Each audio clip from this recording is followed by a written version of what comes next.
All right, we are live. It's Friday, and you know what that means. It's Free Hands Friday, and today is Free Hands Friday number 42. So what better episode to broach the topic of purchasing a Chapman Stick than number 42? For those of you who are Douglas Adams fans, you know that 42 is the meaning of life, and so that kind of works in nicely with what we've got planned today, because so many of us love to play the Chapman Stick, and that's what I got. So anyways, welcome Andy and Samson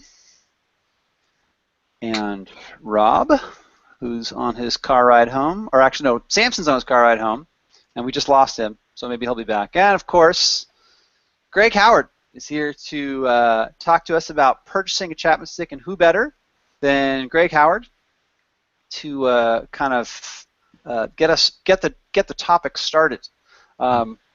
So without any further ado, Greg, I'm going to kind of let you get things rolling here in terms of like what we need, what one wants, what's beneficial to have, maybe research that you want to do, sites that are going to be helpful in purchasing a Chapman Stick, be it a first time or someone that's already got a stick and is looking to upgrade, whether they're going to do it through eBay or whether they're going to purchase it new through Stick Enterprises.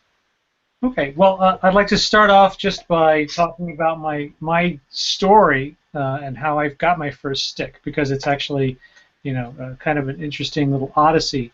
I was actually not even really thinking about buying a stick necessarily, and I went to this music store called Chuck Levin's Washington Music Center in Maryland, near Washington, D.C., and I was looking at keyboards. This was 1985, 30 years ago next month, in fact.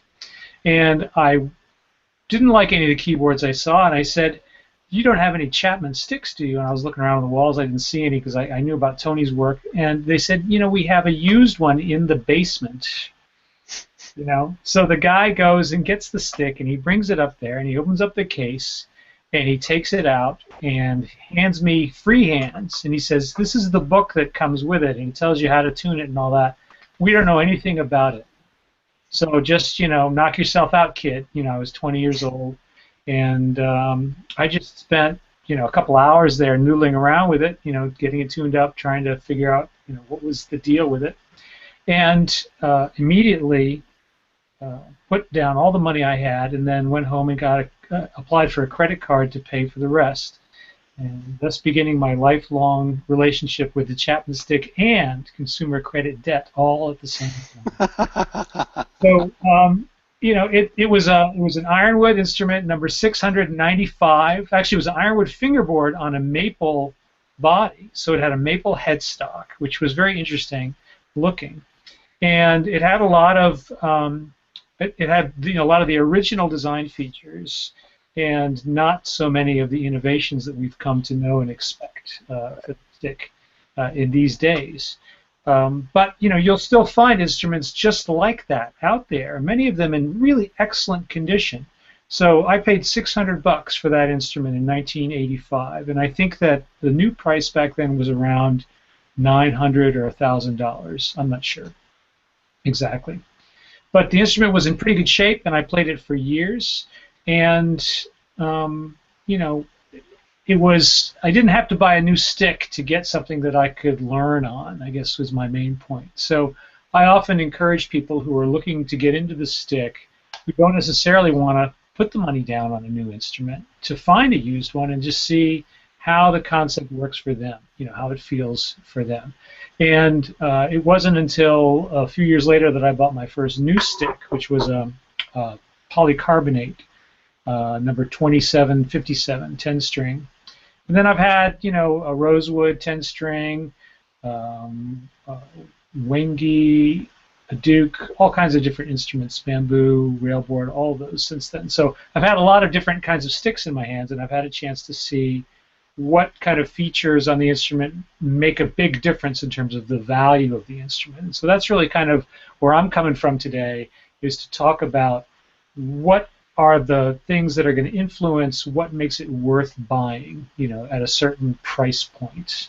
So that's kind of my main role today, is to talk about that. Okay, so that's value. Like, what is it that Yeah, adds value to a what is that stick. used stick that you want to buy really worth? And so what are you getting for your money, basically? So I bought a used instrument from a music store. It came with a warranty. If it was something wrong with it, I could have taken it back there and gotten it fixed. No problem. At that time there was no eBay. There was no way to find used instruments like this, except if I had called Stick Enterprises and said, "Hey, do you have any used sticks?" Chances are they would have told me yes, because they always have used sticks. Yes, Yeah. make a note of that. They always have used They always have sticks. sticks. Well, almost always. Every now and then they don't have any, but Emmett is constantly Almost taking always. instruments on trade. Sometimes he buys instruments back from people. Hmm. So that should be, I think, your first stop. If you think you want to get a used stick, is to call Stick Enterprises and see if they have one. And right now, I can tell you they have several. So Hmm. that's That's right. really what you want to start with, because their instrument, it's going to be all cleaned up, set up to factory specs. Any defects are going to be corrected, new strings, and it comes with a 1-year warranty. So, that's worth a lot. That's worth many hundreds of dollars when you start to think about comparing the costs of used instruments.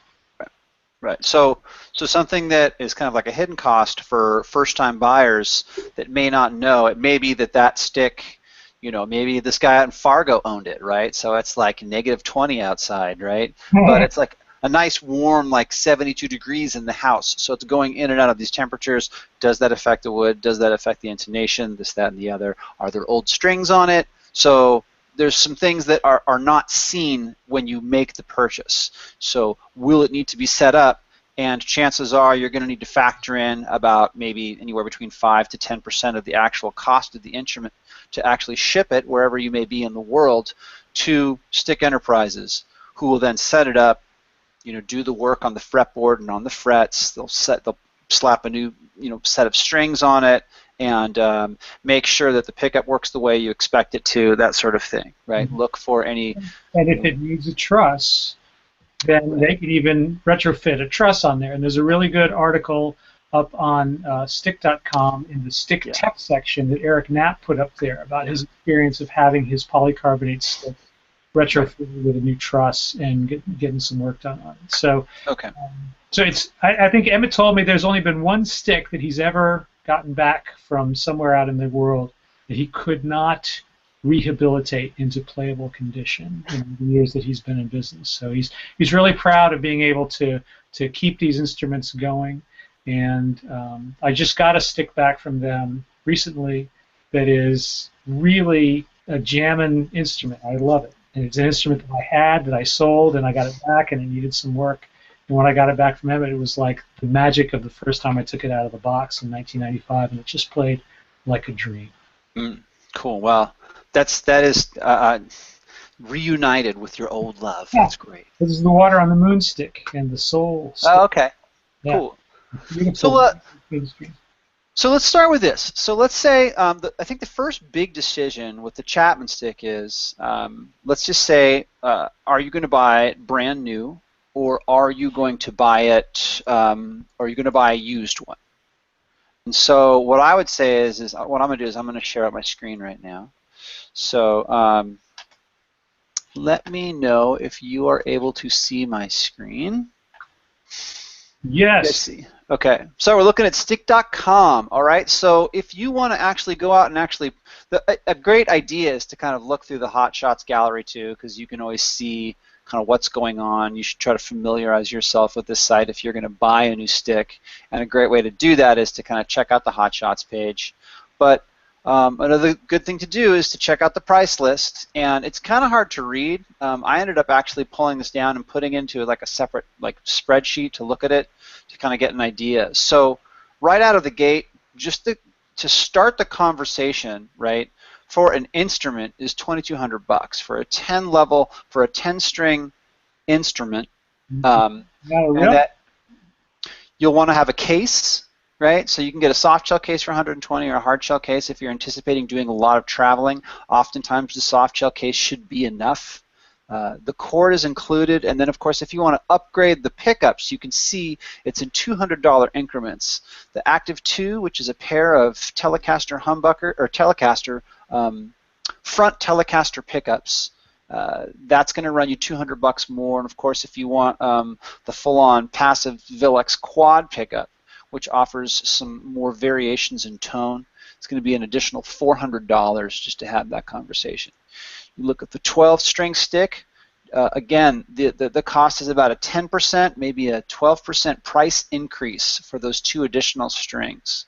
So what's the difference between a 12 and a 10 string? It just means that essentially you have an additional string on both the melody and the bass side.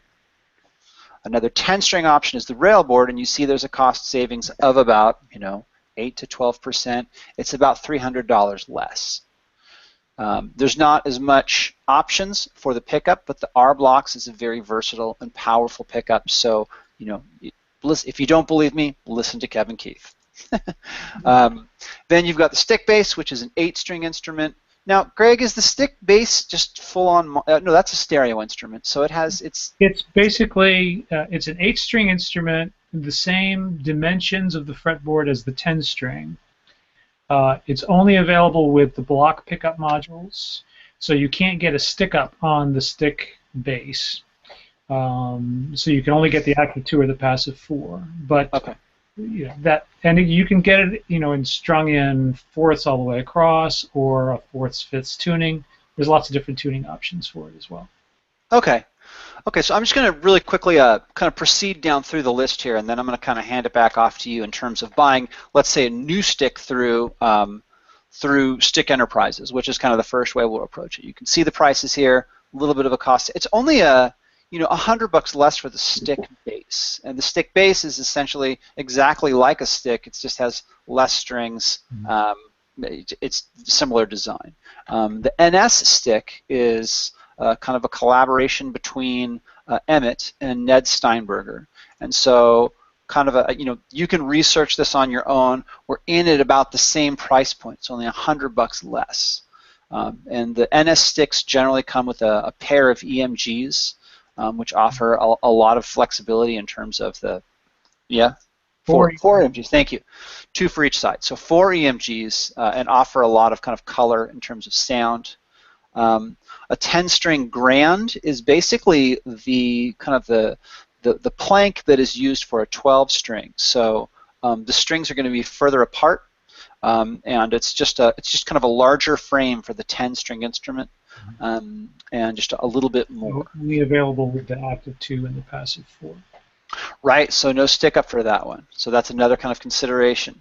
The alto and the SG12 have are a slightly shorter scale. What is the actual scale on the altos and the SGs? I think it is 20. Is it 26 inches? I can't remember offhand. Okay. Sorry. 26 and a half. 26 and a half. Okay. So these instruments. Otherwise, they're the same as the 10-string and the grand stick. Okay. Yeah, so 12-string instruments, 10-string instruments, but shorter, and there's a little cost savings there. I've been seeing a lot of guys, picking up SGs and being pretty happy with them. If you need to make changes to the instruments, upgrades, retrofits, if you've got an older stick, a 34-inch scale, and we'll kind of get into that in a little bit, all that information you can find here. And I think with that, what I'll do is I'll just really quickly take you to the actual tool that one can use to actually purchase it.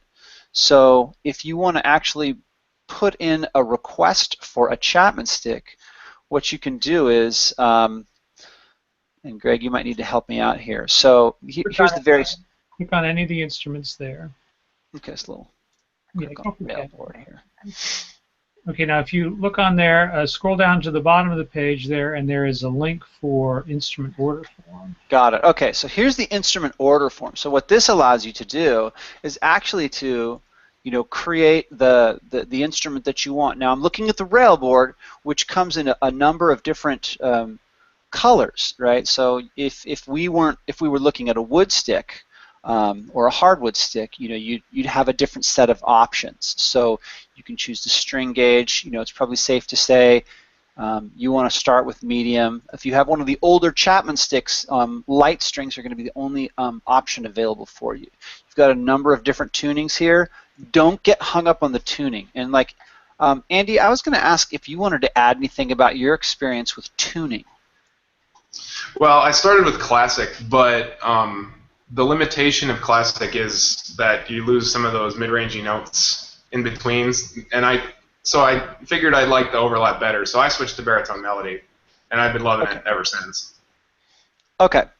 Okay, and everyone's got their own kind of story to tell relative to what works for them, but I'm going to stop sharing here for a moment. But I suppose that the thought is just pick one, go with it, play it, learn it, enjoy it, and that maybe after a year allow yourself the opportunity to think of using a different gauge or possibly using a different tuning altogether and just experiment with it. But a lot of times, like I see people out in the stick, it's just just so distraught over what tuning to use and what's the best. And so a quick note on that, documentation largely available for classic, baritone melody, and matched reciprocal. So those are kind of the three big ones. Yeah. But there are a lot of custom tunings as well. Yeah, you're talking about 10-string tunings. So the thing is, a good thing to do as a strategy is to listen to the music that's out there on 10-string instruments and kind of ask yourself, do I like the way this sounds? So for example, Kevin Keith is a guy who plays the classic tuning. Guillermo Cides plays the classic tuning on a 10-string. I play the baritone melody on a 10-string. So there's a lot of recorded music out there that fits those tunings. You would say, well, I really like that. The players who use those really high notes, like Cides is so expert at bringing those high notes into his pieces. And if you're using the baritone melody tuning, you're not going to have all those high notes. So you kind of want to think about your application. Go to stickist.com and talk to the people on there about their experiences. You get lots of great opinions about what works. Right. Okay. So actually, maybe what I'll do right now is we'll talk about the Stickist for a quick moment. I'm going to share my screen again. So the Stickist basically is, and we talked about this in the session number 41, Free Hands Friday. So basically, this is just a very nice forum.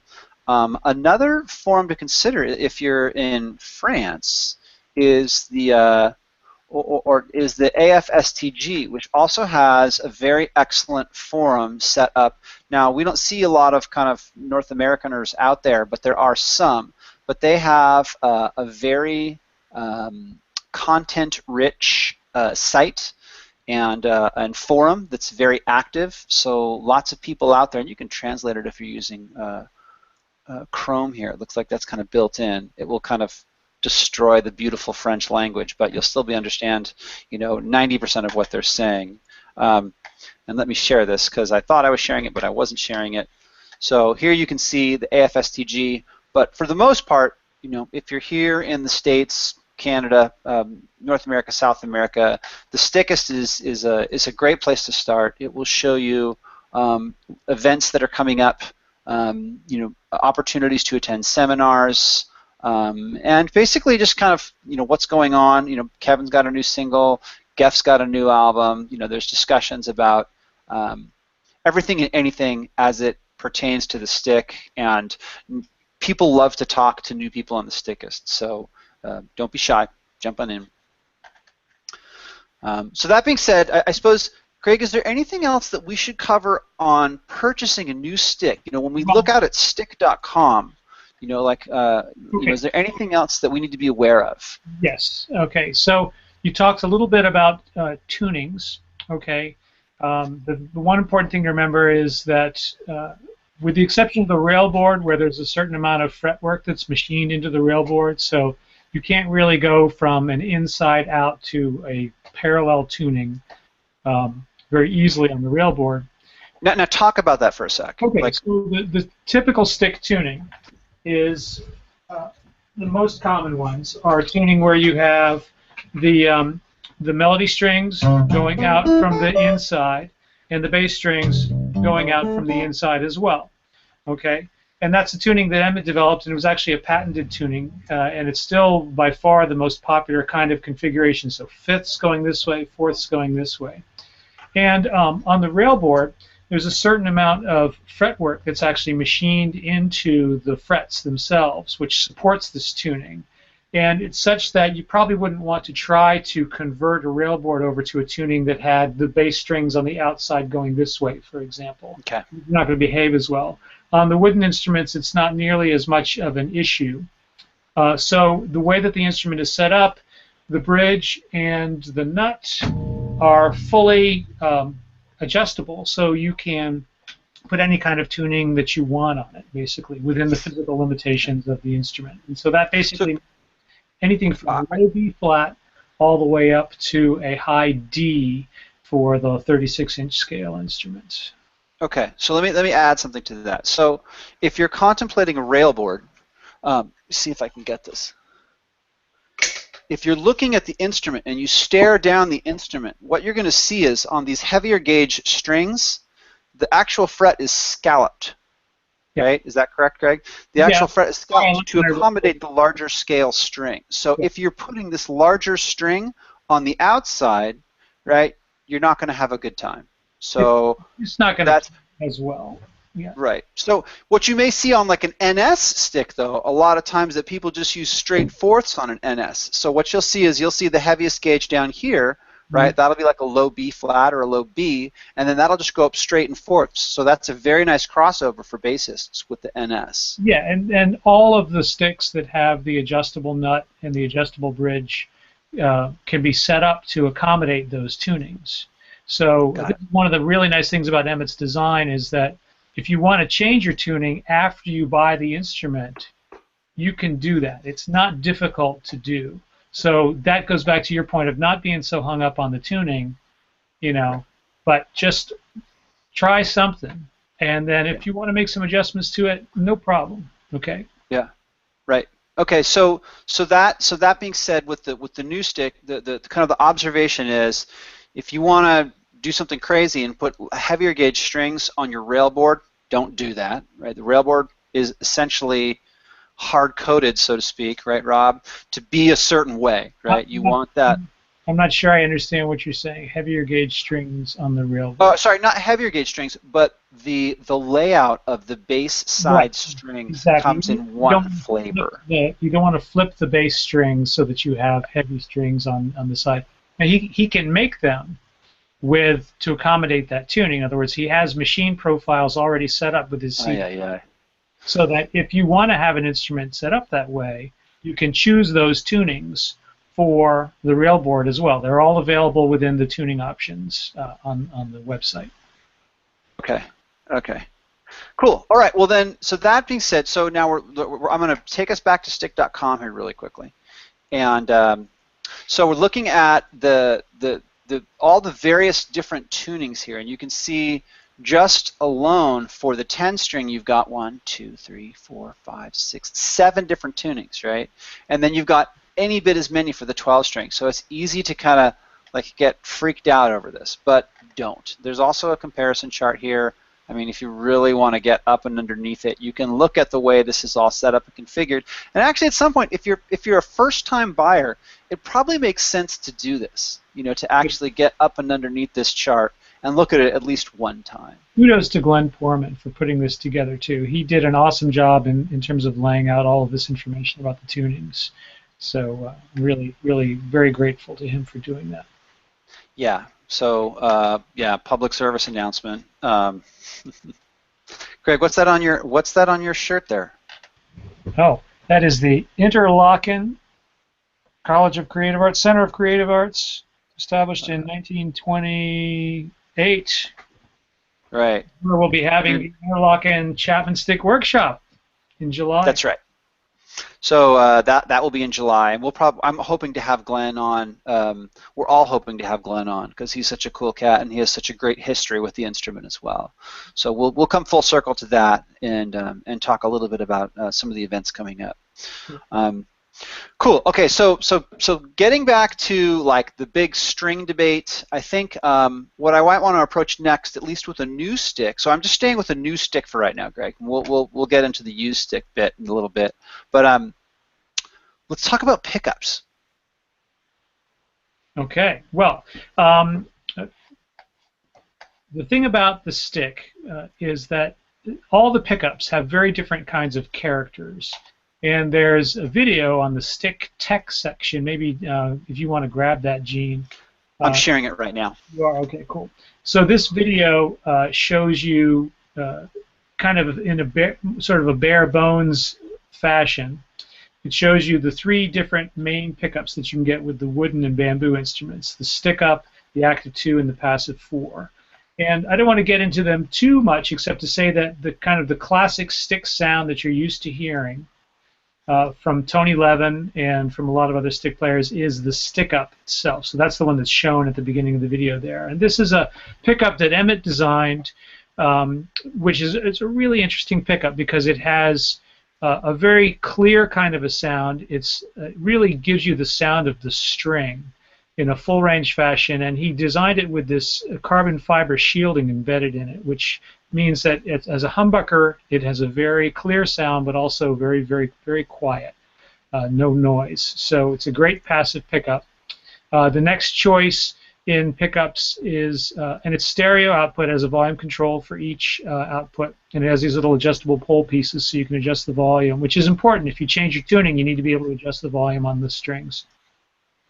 The next one is the Active 2, which is a the Active 2 is a 2 EMG front telly pickups, which you were describing before. It's a stereo or mono module, and it has a tone control for each side and a volume control for each side.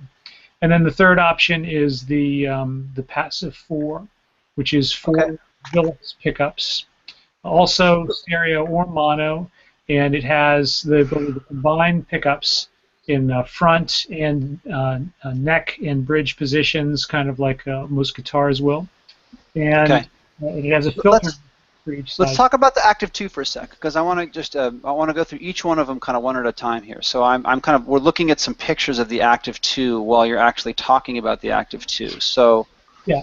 Let's the Active 2 and the Passive 4 are both what Emmett calls block pickup modules, which means that they're exactly the same size. So you can swap them out if you get one of each if you want to, and you can have different sounds on your instrument. Let me talk about that for a quick sec. Okay, so we're talking about swapping out pickups. Now, how easy is it to do that? Basically, because you've got this block and you're actually plugging into the pickup itself, it's actually easier than you might think to actually just unscrew the pickup from the instrument itself, replace the pickup itself, and then plug it back in. But there's some things that you have to or need to be aware of in terms of relative to the height of the pickup on the instrument, correct? Okay. Hey, Joel, how you doing? Yeah. Hi, So. Joel. So what you wanna do is, let me see if do I have anything that's got one of those pickups on it here? I don't, unfortunately. Actually, if you keep talking, I'll get one. So okay. So yeah. So what I'm going to do is I'm going to share the screen here, and so right now what we're doing is we're actually looking at we're talking about not so much the Active 2 but the block. So this actual casing, or almost like a template for a pickup, is what's used to house either a pair of front telly EMGs or the set of 4 Vilex Passive 4 pickups. So if you're looking at this image, you'll see that there's 2 knobs.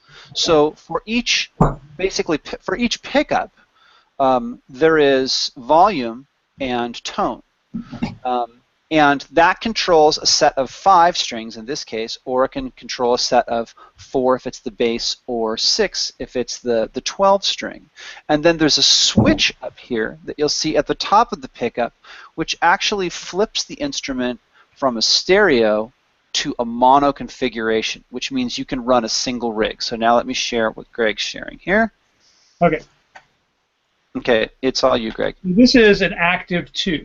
Okay, so this is the module itself, and what Gene was talking about, this is the switch for stereo mono output jack here, and then volume and bass and volume and tone control for each side. And then what you'll notice is on the pickup itself, it has these little height adjustable screws, so that if you can balance out the pickup for different kinds of tunings, okay? And then the pickup module itself is height adjustable relative to the string set. So that's accomplished by these 4 screws on the underside of the instrument, which can raise and lower the pickup too. So this instrument has a passive 4 in it, and I just wanted to show everybody that these modules are the exact same shape, and they're interchangeable. The only difference is these screws, which mount the instrument in place, are in a different place on the instrument. So if you think you might want to get alternate pickups down the road, when you're ordering your stick, just say, look, I'd like to get it drilled out for both the active 2 and the passive 4, and then that way you have the option down the road of having those screws in different places. It's a very easy thing to take the pickup out and put it back in. Okay, and then if it's okay, Joel's joined us, and I know, Joel, that you've purchased at least one stick through Stick Enterprises. Can you tell us a little bit about your experience with pickups and kind of like what you were feeling and what you listened to that helped you kind of make a decision with your pickup decision? Can you hear me? Yeah, I can hear you. Okay.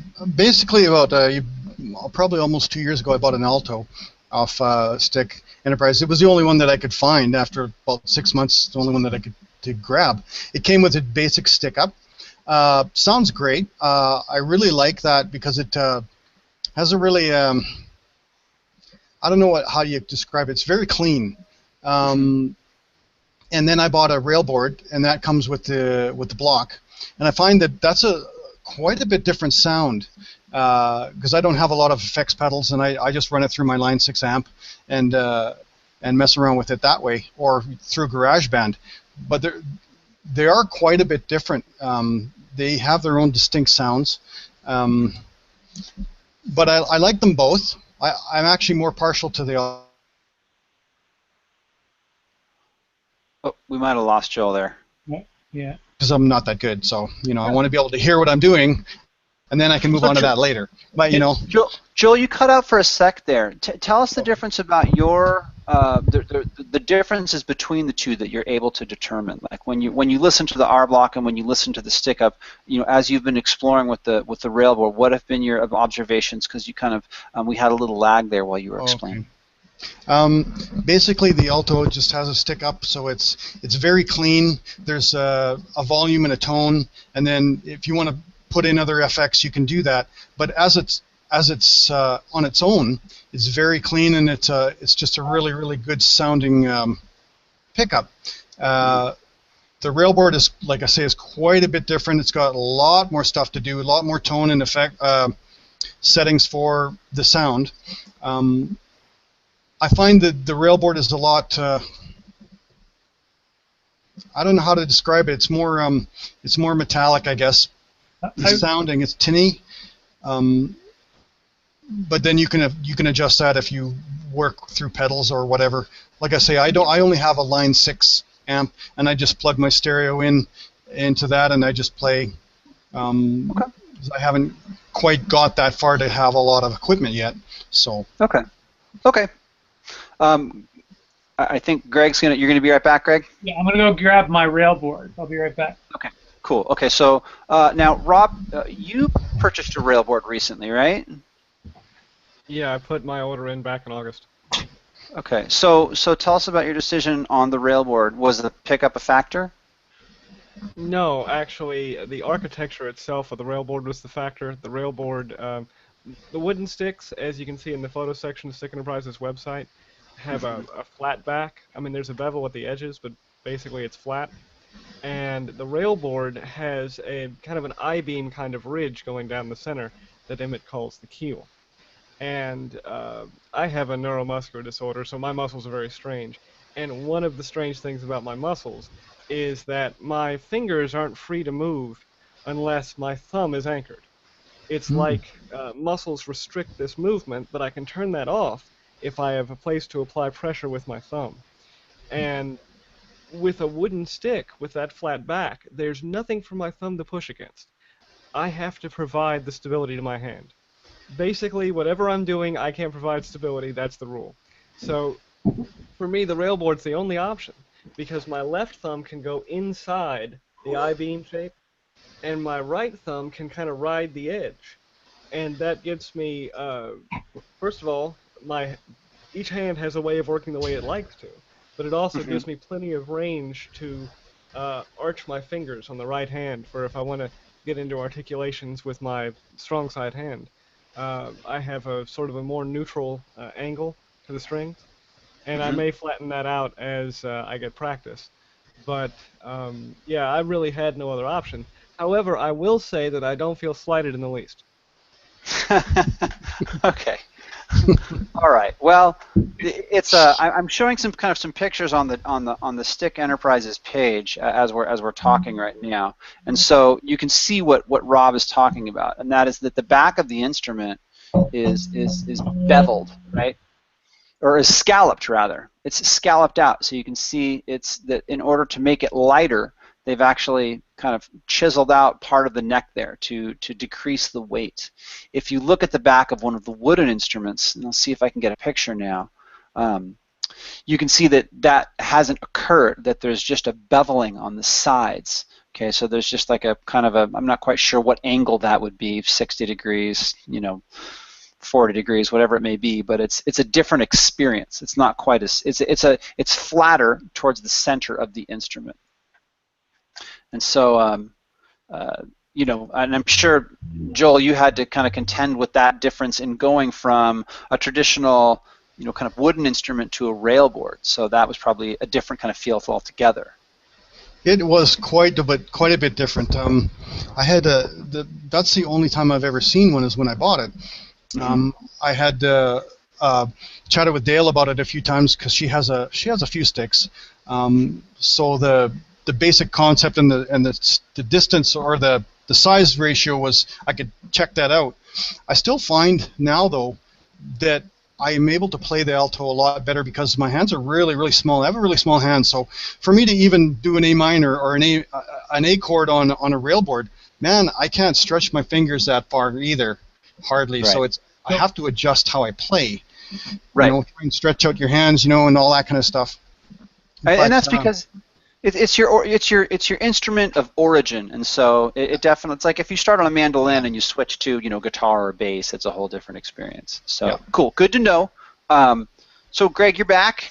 I'm back, and I have a railboard here, and so I just wanted to show a little bit about what Rob was talking about there as far as the thumb thing goes, so you can kind of see how the thumb fits into this portion of the edge here. Can you turn it a little more towards us? The back of the, yeah, there, that's good. Okay. So here's the keel, what Emmett calls the keel, and then here's the portion where the thumb fits in there, and it's super smooth. I mean, it's a really amazing feel. What the anodized finish on the railboards is terrific.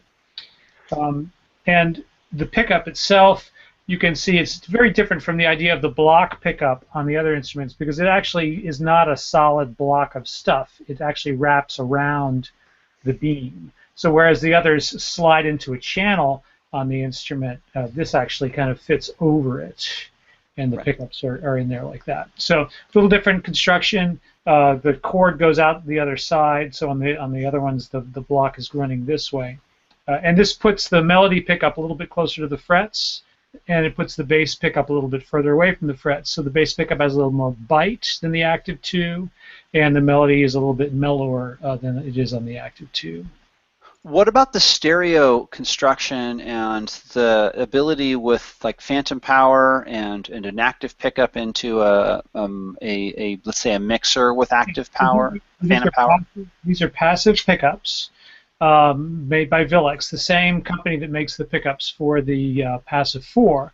But he put an active circuit in this instrument so that you can plug it directly into phantom-powered XLR mic inputs as well, which just sounds phenomenal. I put up a bunch of videos using the railboard on YouTube, and they all use that pickup setting. And to me, if I could go back to what Joel was saying about the sonic differences between the stick-up and the railboard, I feel like the stick-up has a very kind of acoustic sound to it, and the Railboard has a really, really electric sound to it. I think their character is really completely different.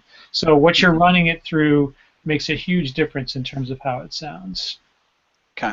Okay. Okay, and then I might ask Samson. I see you're online here. Maybe you can, like, when you purchased so first of all, what kind of stick do you have, and where did you buy it, and what factor was, like the actual, what type of, whether you were going to purchase a wood one or a rail board or your pickup, like take us through the process of your purchase. Sure. Well, living in where I do is kind of hard to find a stick. The best I was able to find is that somebody on the south side of Pittsburgh one time had one in their store once. That's the closest I ever got to it. So I called Stick Enterprises, and they sent me a pamphlet at the time, and I just decided just to order one, just to jump right in. I figured if I was going to do it, why not? So it was in 2001. April 2001 is when I ordered it. I ordered this one here, Torero Wood Black Smoke Pearl Inlay Grand Stick, with a, at the time it had an Active 2 pickup in it. And I remember when I ordered it and put the down payment down and everything, my wife was just really concerned. She was like, "Have you ever seen one of these?" And I'm like, "No." She's like, "So you've never played one or heard one?" I'm like, "Not really." She's like, "You just gave these people how much money?" And I was like, "Yeah, I know, but trust me, it'll be worth it." So then a couple years later, when the NS stick came out, I bought one of those, and because I was doing a lot of bass work at the time. And then 10 years after I bought the first Grand, I bought a second Grand, and I bought this one with a MIDI pickup on the melody side and the Pass 4 pickup system in it to give myself just a little more range and to work a little more. But over the years, I found that I really don't like the Pass 4 as much as I like the Active 2, which is what's making me drool over the Railboard. And I want that to come out in the Grand because I've heard what that can do, and especially with the phantom power and everything, so I really want that. And there have been a lot of times where just being in like orchestra pits and things like that, it's kind of dark in there. So having the option of the glow-in-the-dark linear fret marks has helped so much by getting that. So Samson, do you have an NS? Do you have an NS there at your, or did you sell your NS? No, I still have it. I barely ever play it. I actually changed the tuning on it so that it's a an inverted fifths over a ascending fourths, but it's sharing the B note. So I can do like stick-like bass tapping or just standard bass. So it's primarily like a bass driving instrument. At some point, I might ask you if you could dig that thing up if it's not too hard to get to, because it might just be nice to look at kind of the way those pickups are laid out and the electronics on it. Oh, okay, yeah. I'll try and find that. You mentioned something along the lines of what Samson was talking about you mentioned inlays, and I think that this is something that's really important for people to think about when they're thinking about getting an instrument. Okay. That's a good transition. Good call. What is the function of the inlay on the instrument? Well, the function of the inlay is so that you know where the heck you are when you're playing on the instrument. You need to know where the notes are.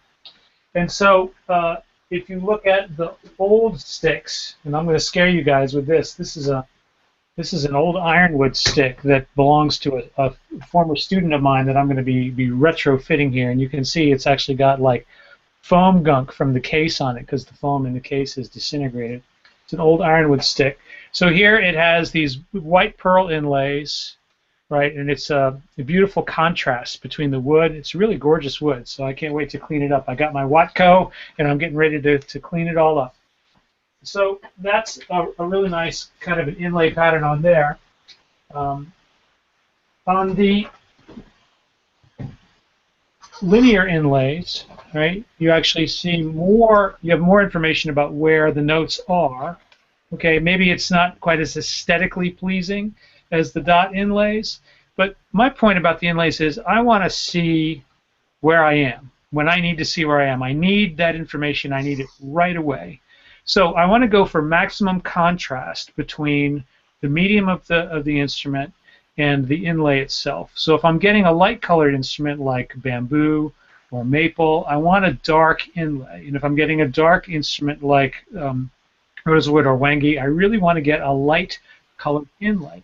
Because if that contrast isn't there, like what Joel was just, what Samson was just mentioning is when you look down at that board and you can't see that inlay, Yeah. it's not going to help you at all. I mean, you might come up with a combination that you think is really aesthetically pleasing to look at, but when you go for that, look, I got to know where I am, and you can't see what you're doing, then it's not going to help you in the least. So Right. go for contrast with your inlays. Whether you like the linear inlays or the dot inlays better, go for that contrast. It's super important. Yeah, and I had a very similar experience. I traded with JRJ, and I had a Paduke 12-string, and it had black linear inlays. And so you imagine, like the contrast. Imagine that is the color of the inlay there. It made a big difference, and it was something that he noticed right away, and that I noticed right away because the instruments were otherwise identical. You know, they had active 2 pickups. They were made of Paduke, you know, same characteristics. But so inlays. That's a kind of a good kind of thing to bring up. Maybe we can talk a little bit about tuners. Okay. And what I'll do is I'll pull up a stick site while you're talking about it, Greg, if that's okay. So the current choices on the tuners are open back or closed back hip shot tuners. Okay. And sorry, I'm doing a little bit of a dance here, but this rail board here has the open back hip shots, and these are great because they actually exposed gear. You can actually see the gear mechanism inside the tuner, and these are incredibly stable tuners. They do a really good job. They've used Goto and Grover tuners over the years, but I think Emmett has settled on the hip shots now as his favorite choice. So all of the tuning choices or tuner choices that are available now are the hip shot tuners. I'm trying to see. I think this. Yeah. So this is an old. These are Gotos. So these are some of the older tuners that are on. That's there. the ones that I have. Yeah. Okay. So they're all good. You know, the gear ratio is good. The gear ratio is a little bit higher on the Gotos than it is on the hip shots, but I think the hip shots are great and very stable. There's lots of different color choices: black, chrome, gold, black, and chrome. You know. Yeah. And so that's one of the options that you have when you're ordering your instrument, and it's the same for all of them, except of course for the NS stick, which doesn't have tuners. But all the rest. So let's talk about woods for a sec. Is that cool? So maybe what we'll do now is supposing that you're not going to get a rail board. Let's say you want to get a wood instrument, you know, and again we're kind of focusing on new. At some point we'll circle back and talk about used. I think we're in about 40 minutes, so we still have plenty of time, and I do want to talk about used instruments and kind of techniques and things to consider when purchasing a used instrument, but we're going to stay with just the various different aspects on the stick.com site that you can look at to kind of build out your own stick. So what I'll do is Greg, I'm going to kind of hand you the conch here, and we're going to look at some of the various different woods for stick.com. Okay, so as far as the woods they have now, they have 7 different woods, and those are rosewood, Tarara, Paduke, maple, ash, wenge, and mahogany. And I would say probably rosewood is probably the heaviest of those, and mahogany is probably the lightest in terms of weight. The rosewood is a really nice wood. It's got a very kind of tight grain pattern, and here I've got a rosewood instrument here, so that you can see that the grain itself is really fine. And it's pretty dark. This instrument doesn't actually have any inlays on it. I use it for tuning experiments, so I don't want any inlays on it. Rosewood is an instrument that's been used with musical instruments. I mean, it's a wood that's been used with musical instruments for centuries, and it's just a fantastic wood. Do any of you guys have a Tarara instrument there? Yeah, Samson, Yeah, I have one. You have a Tarara instrument there? Yeah, let me hold it So up here. Tarara is this beautiful kind of golden brown, light brown color, and it can kind of darken with age. As you can see, his instrument isn't the lightest instrument around in terms of color. Can you hold it back a little bit? Hold it back a little bit into the light. Yeah, back a little bit further. Yeah, that's okay. We've got a little bit of lag there. Okay, great. Yeah, that's nice. Yeah, so it's got this really nice yellow color. Under stage lighting, it looks a little bit lighter, I think, than it does in kind of normal lighting. It's got a very pronounced grain to it. and it's kind of a medium weight wood. Works really well with dark colored inlays. What kind of inlays do you have on there, Samson? Black smoke pearl. Yeah, so the contrast is not tremendous on those inlays, and probably not so easy to see. In dark pit, orchestra pit settings, you're like, okay, I can't really see those inlays. So what I would want to suggest to you, and this is something that Rob Martino did on his Paduke stick with black inlays, is he put some of this stuff on the inlays. This is violin fingerboard tape, and you can actually put this on your instrument so that you can see the inlays a little bit better. Is there a brand name? Is there a brand name for that? I don't think so. I got mine from a string instrument dealer, and it's just violin fingerboard tape, and they use it for kids who are studying violin and cello and stuff like that. They want to have, Got it. They just put it on there to mark where the notes go. So, Okay. Which one is that? Is that mahogany? Yeah, this is mahogany. It was just easier to buy a whole new stick than to get violin tape. Yeah, I think the mahogany is beautiful, and the thing about mahogany is it's very, very lightweight. It's a really wonderful wood, kind of medium brown color, and super lightweight. Really, really nice. Which, if you're going to get a grand stick with the passive 4, for example, that's going to be a relatively heavy instrument. So getting mahogany is a really good choice because it's going to lower the overall weight of the instrument quite a bit. Yeah. This used to have a Greg, if passive it's 4 okay- in it, but I swapped them out because it was easy to do. Yeah. So I've got a Paduke here that I'll share. So the Paduke has more. I wish I could. It has these red qualities to it that are very unique. Backside, you can see it pretty well. Yeah, and so you can also see it in the headstock here. So just the variation in color and I've always had for a while I had a mahogany I had a walnut 12 string, but then all my others have been, other than my first stick, have been the ironwood. But then I also had it's always been Paduke. So I'm a fan of the Paduke. But in talking with Emmett, if you were hard pressed to put all of these instruments together and listen to them with the same pickup and the same kind of EQ setting, there probably wouldn't be a sound. So there's a slight difference in the weight, but it's mostly aesthetics. Is that a fair statement, Greg? I think so, and I think that the sonic differences are really minimal. I mean, the pickups are going to give you much more of a difference, and string gauges and tunings are going to give you more of a difference in the sound than the material is. Now, that said, well, let's finish talking about the woods for a second, and then we'll get to the bamboo. So here's an instrument. This is Wengi, all right, which is another one of the choices. And I love the Wengi. I love the patterning in the grain on there. Look at that beautiful stripe. So kind of hold it still, if you will. Yeah. You can see the stripes in it. It is much more coarse grain wood than the rosewood is. So if you want a dark wood that you can really see that grain pattern in it, it's a little bit darker, and it's also a little bit lighter than the rosewood. So for a grand stick, Wengi is a really great choice because it's going to make things a little bit lighter weight for you. I don't have a maple or an ash instrument. You can see from the pictures on there, maple is a very light colored with a fine grain, and ash is light colored with a dark grain to it. Right, and with the ash, you can do a lot of dyeing techniques, right? You get different colors. Yeah, it's too bad we lost Andy because he has that beautiful green ash stick, which you can see it on the Hot Shots gallery. Yeah, I'm actually going to pull that up right now. So and it's actually not doing those dyes anymore. So. What? Yeah, no longer an option because it doesn't actually hold the dye as well as it could. It fades a little bit. So, but you can see that you can see the grain in there. And there's another ash instrument up there. It's just a plain ash instrument. If you want to put that one up there. Sure. Let me see if I can find that one. Close to the top as well. It's I think second row down maybe. So here's an ash NS. Yeah. And we're not talking too much about the NS, but you can see that is just a traditional just wood tone. It's beautiful. I mean, that I've seen like P bases that look similar to that, even though usually they're not made from ash.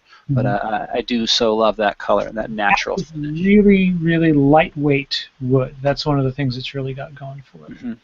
Now with the NSs, I've been talking to Gary a little bit. You know, they're starting to experiment actually with two colors now, and Oh, they can finish the NS, and actually they have a separate fretboard, a separate piece. So you're not actually going to wear off the finish on the neck because they don't dye the neck. right, They but only just they also seal them up with a clear lacquer too. So it's a different kind of a thing. The sticks have a natural Watco rubbed in oil finish, so it's not it's just not the same thing. You're right. right. It's a very different experience. So Samson, do you have your NS there? Are you with us? Yeah. Yep, I do. So show us the pickups on the NS there. So that I just want to circle back to the pickups. So you can see, like the passive, or like with the passive 4, there's two sets of two pickups for both sides, which give you a little more character. And then you've got they're all EMG pickups also, so it's like a double block 2. Mm-hmm. And then the switches that you have there switch between different combinations of the pickups or stereo and mono configuration. Is that correct? Yeah, it works a lot like the Pass 4 pickups, the way Okay. that you can dial things in. Yeah. Right. Okay. Okay. So Gene, getting back to what you were saying about the woods, though, yeah, the differences are aesthetic differences. They're not.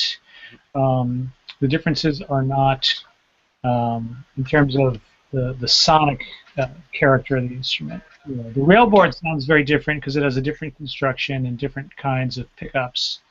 The bamboo, though, does sound slightly different from the wooden construction, and it's just because the bamboo is a super rigid material. The 3 layers of bamboo laminates have a very, very rigid structure. And so that influences the sound slightly. You get a maybe slightly longer decay on the high frequencies of the notes. I mean, it's really subtle. You'd have to really listen for it to hear it, but it's definitely there. Okay. Now with the bamboos, are they still doing the bamboos in dyed colors? I don't think so. Okay. The light bamboo Okay. is no longer even an option. It's the dark bamboo is the only bamboo option that there is now. They don't. Okay.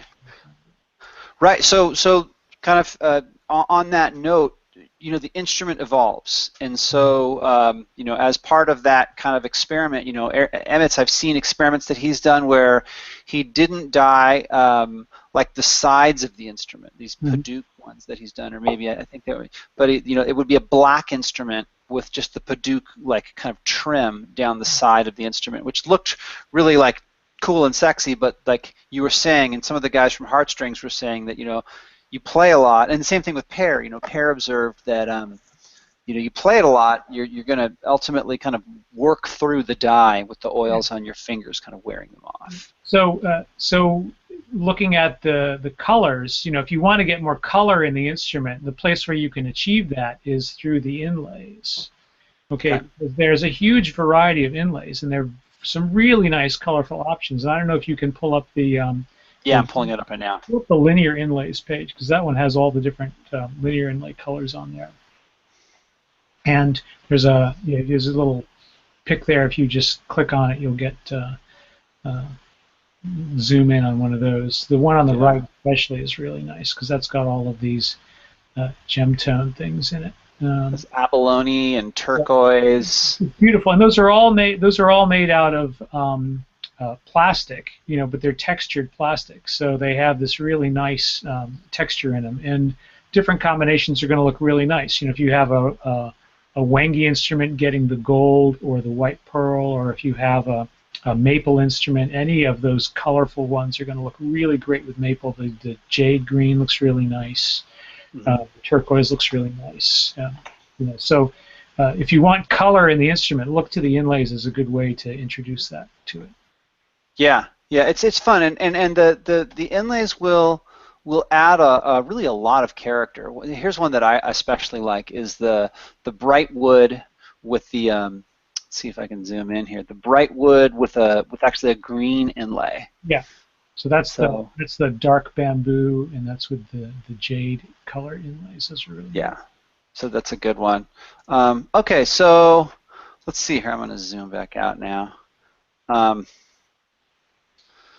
So I think what I might want to start doing is we've looked at a lot of different kind of elements that you can kind of customize with the instruments, the different types of woods, the different types of tuners, although it's starting to look like hip shots are really kind of the way forward. We've talked about the pickups. I don't want to spend a lot of time on MIDI just because you can get a MIDI pickup, you can not have a MIDI pickup, you can retrofit an existing instrument to have MIDI. What I'd really like to start doing is kind of shifting. Well, maybe we'll talk briefly about frets because we can talk about used instruments and how there was different frets were used once upon a time. We had the stainless steel ones, and then we moved to rods and ultimately to rails. So, Greg, why don't I let you talk briefly about frets here? Yeah. Okay. So the current design that Emmett has on frets for the instruments, actually. What I want to do is go to the NS Stick page and pull up a neck shot on the NS Stick page because that is where the frets are headed. Okay. Emmett has decided recently that what he wants to do on all the sticks. So if you can get maybe go to the damper nut page or something like that, or one of those things. The neck, there it is, the neck on the left. Yeah. That one? The one on the left down below. Got it. Yeah. So you should have a good fret shot there. So these are the frets that are going to be used on all the sticks, the wooden and bamboo sticks now. And these are 1/8 inch rails. And the reason why Emmett is using these is because they're a little less intrusive in terms of the feel. They don't stick up quite as far as the 3/16 inch rails that he had been using on the Grand and 10-string and SB8s previously. So this is a new change that all of the sticks that are being made with rails now will be made with this 1/8 inch rail. And So, like using your hands here really quickly, like basically, because I mean, I hear you saying what you're saying, but like when we talk about actually changing the angle, my understanding is that it's as opposed to being a very sharp point, it's just a little more the angle is less. The angle that's changing. What's changing is the actual size of the square stock of the frets. So this is a 3/16 inch piece of steel going across it, okay? And so it's turned on a 45-degree angle. And what he's changing is, instead of 3/16, it's now going to be 1/8. And so a lot of the instruments that have been passed out of production recently have this 1/8 inch version of the rail in them. And I played Jackie's at the Freehands Academy, and that was the first one that I had played, and it's super smooth. It's a really nice feel. And you're just that much closer to the fretboard with your fingers than you are with the 3/16 inch rails. Okay. So NS sticks that have the rails on them for a while now, they have already had the 1/8 inch rails, and now all the new production sticks are going to have the 1/8 inch rails as well. So that's a 90-degree angle, right? Because it's square stock, so each angle on that is 90 degrees. Now the railboard rails are 110 degrees, I believe, and so that's a little bit shallower down into the board. Okay, so that's the railboard shape. So it's more like this as opposed to like this. So I see. So maybe if you can move it just a little bit closer. So what's unique about the railboard, obviously, is that the rail is actually integrated into the instrument. They're not a separate piece of steel that's been wedged into a piece of wood. Exactly. That's the way it was machined. Out of the aluminum, yeah. And that's really, you could spend a whole program talking just about the railboard, which might be a really interesting idea to do down the road. I'm starting to wonder, Greg, if we want to have a second episode, if we want to actually we've talked a lot about the new instrument. We could start talking about buying a used instrument, but I think that what we may end up doing is having a second session and buying a used instrument, and that this could be really more of kind of a breakdown on features and purchasing a new instrument. Okay. Well, if you want to do that, then let's talk about some of the basic decisions that you have to make when you're getting the instrument, okay? So the first one of these is, how many strings do I want on my stick, okay? And, if you're going to buy a railboard, your only choice at this point is 10 strings. If you want to buy an NS stick, your only choice is 8 strings. But if you want to buy one of the other instruments, the regular stick design, then you got a choice between 8 strings, 10 strings, and 12 strings. Now, most of what's out there is 10-string instruments. Easily 4/5 of what they've made, I would think, is probably 10-string instruments, because that's all they made for the first 16 years or so of the instrument. So a 10-string stick, and I've got an old 10-string stick here. And actually, Greg, let me kind of dovetail into this. I think what we'll do is let's try to fit this all into one program. So we'll talk about buying used sticks too. I think let's try to have this as one single program. I don't want to have to do a whole second episode or session on this. I mean, it would be beneficial, but I think the thing is just let's start talking about kind of the older instruments designs and comparing them, and actually let's stay with the number of strings like you're saying, but let's do this all in one program. All right. So if you wanted to buy a used stick, chances are you're going to find a 10-string, because that's more of what there is out there. And some people will think, well, I want to get a grand stick because I think more strings, more options, whatever. But the technique is really the same. And what you're learning is how to move around the board, how to play chords, how to play bass lines, all of this, through vis-a-vis the freehands playing method. So the number of strings doesn't really matter.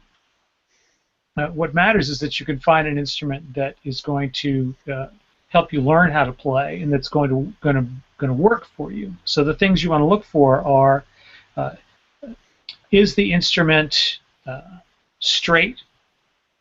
Does it have any kind of damage on it in any way? Is it adjustable? How much is it adjustable? And that it depends on the vintage of the instrument. And is it in my price range? Can I afford it? So those are, I would say, the main factors are, the condition, the price, adjustability of features, how it's going to suit my needs. Okay? Okay. So here's a 10-string stick. This was made in 1995, all right? I actually have a really old stick that I'm going to start with. So I'm going to put this one down for a second. Yeah, that's good. And I'm going to start with this really old ironwood stick. But again, this is an instrument I'm rehabilitating for somebody. So it has some atypical features and some typical features for an instrument of this vintage, because it's actually been worked on once before. Okay? But what it doesn't have is it doesn't have an intonatable bridge, for one thing. So it has a height adjustable bridge, okay, and this one's been modified to suit the baritone melody tuning.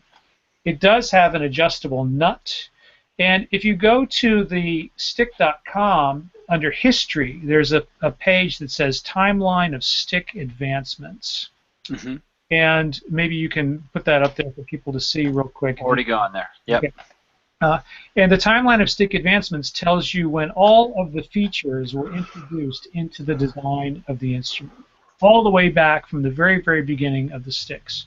So you can see on there that the very first instruments that had, for example, adjustable nuts would have been made starting in where's the first? 1975. 75. So you got individual bridge screws in 75. The adjustable nut is in where is the adjustable nut on there? 1982. 1982. Height adjustable individual nut screws replacing rectangular wooden string spacer and 0 fret. Okay, so any instrument that was made before 1982 does not have an adjustable nut. Okay, the adjustable nut is on the earlier ones. It's this kind of screw thing right here. So the nut is screws that you can turn to raise the nut up and down, just kind of like the bridge is. And for the life of me, I do not know why every instrument builder of tapping instruments doesn't have an adjustable nut. I cannot understand that, because it's so convenient in terms of making sure that the action is really good down at this first fret. It really makes a difference in being able to the height of the strings. So adjustable nut, very important. Right next to the adjustable nut, you will see the damper. Okay, and some of these older sticks, this is kind of this fuzzy material. On more recent sticks, it's going to be made out of one side of the Velcro material, so that Emmett found that worked a little better. This instrument has a non-adjustable plastic belt hook. The older instruments had a metal belt hook. Okay. So this instrument, the belt hook is not adjustable, but it's very easy to get a replacement piece for this thing right here. I don't know if you guys can still see me on there. Yeah, we can. So if you'll hold it flat, more flat, we can see that there's no screw adjustments. Screw adjustment there. Yeah, right there. Yeah, exactly. Okay. So you can actually, if you want to get if you get an old stick and you want an adjustable belt hook and it's got this plastic pedestal on it, then you can replace this part with one that's got the 4 adjustment positions on it. So that's something that you can replace very nicely. You can also get a truss rod, set into the back of the instrument. This instrument has 2 non-adjustable spring steel truss rods embedded in the back, and that's where these black lines, they're covering up the 2 truss rods that are in there. So it's actually in really good shape. It hasn't twisted at all, and so I'm looking forward to cleaning it up. And it's got a little bit of a bow, but not very much. So this instrument with light gauge strings on it is going to be very, very playable. What's not so great about this instrument is that the foam in the case is disintegrating, and this happened to a certain kind of case foam material that Stick Enterprises had. You can get new foam for your case if you buy an instrument like that. Frankly, I'd recommend just getting a gig bag because it's going to cost you maybe a little bit more, but the gig bag is pretty comfortable and nice for schlepping the instrument around it. Okay, yeah. So that vintage of Stick, no adjustable bridge in terms of intonation. And no adjustable truss rod. Okay, so that's kind of like the bottom level of performance in terms of this instrument, right? You can't use heavy gauge strings. You can't use medium gauge strings. You're tuning. And you've got a stick up, right? You're limited to a stick up, and then also a quick something you can tell right away when you can look at an instrument and at the squared headstock and know that it is before. I think he changed that. I'd have to look at the list of evolutions. It was the very first instruments that had the one-piece truss rod. I believe he changed the headstock there, but it's on the timeline of stick advancements. That's all on there. So this instrument is 1756. So I'm going to guess that was made probably in around 1983, maybe. Mm-hmm. Maybe 82. I don't know. But it was right after he started doing the adjustable nuts, because you can see this curved out section here. That the other ones had a kind of a squared off thing there and a metal plate there. Okay. So not the oldest stick you'll ever see, but certainly an old stick, when you're starting to get down into that period. Now, I don't have a polycarbonate stick with me, but that would be the next vintage of sticks. And the polycarbonate sticks had the fret rods in them. So this instrument has conventional jumbo guitar frets, all right? And when you look at those frets, so you can see they're just T frets that are set into the board from above like a regular guitar. And they're fine, they sound good, but the problem with this kind of fret when you're dealing with an instrument that has a very low string height is that if the frets lift up at all, then that really makes it tough to play, because the strings are so close to the frets that they really need to be all on an even plane. And guitar frets lift, and guitar frets that you're banging on with your fingers, banging strings on, are going to lift even more so, because you're pounding on them from the above all the time. So this is another thing where Emmett is like, I need to improve the frets because I need to make sure that the instrument plays better. It doesn't require additional maintenance down the road. So the birth of rods, right? This is now. I have an instrument with rods on it. So rods were a stainless steel rod that were cut into the instrument and they're like pretty much like a perfect circle, right? Yeah, and so this is the hardwood version of the rods, which are a little bigger than the rods that were in the polycarbs. The polycarb rods were a little smaller than these. And the polycarb rods actually had little tabs on the underside when they were attached into the wood. These, you can see that the groove that surrounds the rod is actually a little bit past the diameter point of the circle. So the rod actually goes a little bit below the surface of the wood. It's not perfectly split on the fretboard surface itself. Do you see what I'm saying? Okay. Okay. So the rods are very smooth. They're a much more regular surface. They're not going to lift up in the way that a typical guitar fret is going to. So this instrument is not going to require a fret job in the way that a guitar would very quickly. Okay. Okay. So this instrument, vintage 1995, has a hybrid pickup on it. So pay no attention to the pickup on the stick because you can't get one. It has a fully adjustable intonatable bridge on it. It still has the screws to adjust the nut. You can see it's got the different kind of damper material, the Velcro. But on the back, it has really the most important innovation, which is the adjustable truss rod. So this truss rod is adjustable vis-a-vis this nut, or by virtue of this nut down here, and you can see that kind of underneath my finger there. And that allows you to keep the board super flat with great ease. It's the easiest thing in the world to adjust the truss. And it also has the adjustable belt hook on it, so you can set the height of the instrument relative to your body.